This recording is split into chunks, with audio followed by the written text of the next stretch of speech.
And just one sort of, I guess, myth that I think we need to bust at this point is I hear a lot of conversation about the new generation being very expectant.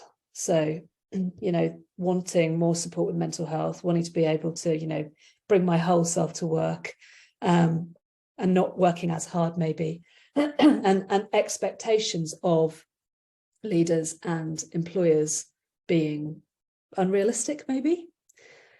I don't think they are. You know, there is an argument to say that the younger generation have been growing up in a more anxious world. Yeah. You know, not least because we're now in a world of social media. So there may be more insecurity in that generation. I don't know. But I would say what people are asking for is probably fair and reasonable. You know, to be empowered to take control of their working hours as long as they deliver the results that they've been asked to deliver, to be able to express themselves, to be able to speak up about the things that matter the most. Now, there is a caveat to this.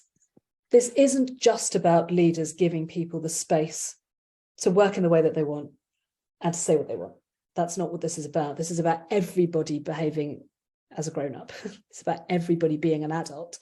So, you know, our workforce needs to take responsibility for their own performance too. And when they speak up about something that isn't working, they maybe need to come with a solution rather than bringing a problem.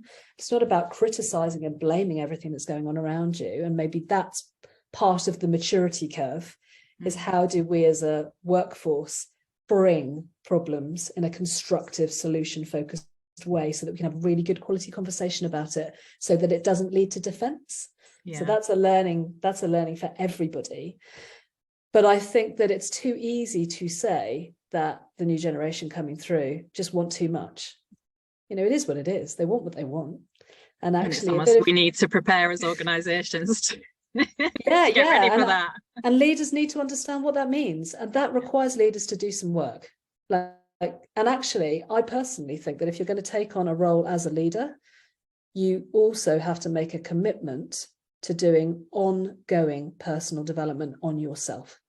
I sort of think that that comes with the territory. And if you're not doing that, you are potentially leading with ego, and that's going to cause all sorts of problems. And this is where I think we need to get to as organizations. We need to help leaders to really understand themselves. So, to have the space to think.